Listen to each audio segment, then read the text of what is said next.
Je me nomme Madoukan, je suis historien de formation spécialisé en égyptologie et gestionnaire du patrimoine culturel.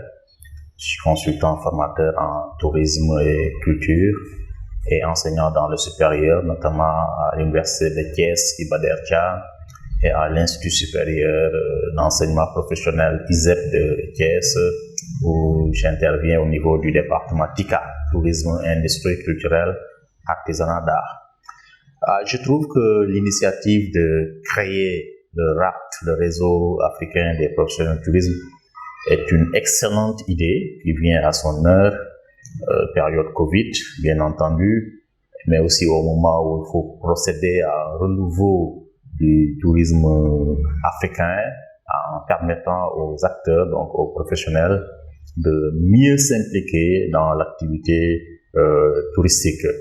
Parce que le tourisme invoque l'identité. Il est important que cette identité africaine se reflète dans l'offre touristique. C'est extrêmement important.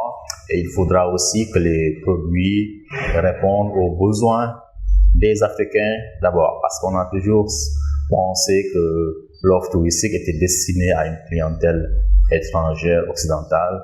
Ce n'est plus le cas parce qu'il faut promouvoir le tourisme local, le tourisme intra-africain, et c'est le moment où jamais pour les professionnels de s'inscrire dans ce sillage-là, de prendre en charge le secteur qui ne doit pas être seulement un secteur dominé par les tours opérateurs, agences ou bien investisseurs étrangers.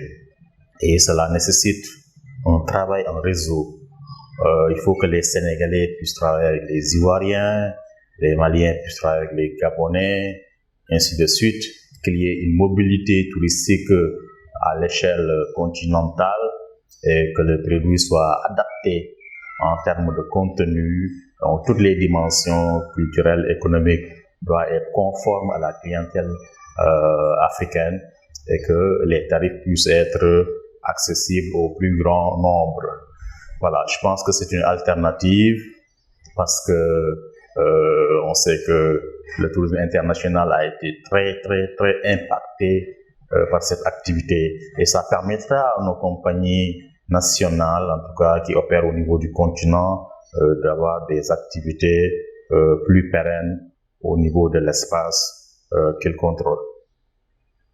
Alors, les initiateurs ont été des précurseurs, c'est des gens qui ont fortement constaté ce qui se passe, diagnostiqué le secteur et entrevu des opportunités d'activités touristiques, n'est-ce pas, et c'est pourquoi ça a été créé. Et il y a eu un travail qui a été fait depuis plus d'une année entre les différents initiateurs et tous les membres qui sont dans différents pays. Je pense bien 22 pays africains sont concernés par le réseau et un travail formidable a été effectué. Et là, on va vers l'Assemblée générale constitutive qui va se dérouler au niveau de Abidjan, au même moment où se déroule la rencontre au niveau du Conseil de l'Organisation mondiale du tourisme. Alors, les conseils, c'est véritablement qu'on puisse travailler en synergie, en réseau, qu'on soit très souple, très flexible, mais aussi très rigoureux, soit dans toutes les activités qu'on doit mener et qui doivent être empreintes d'un professionnalisme.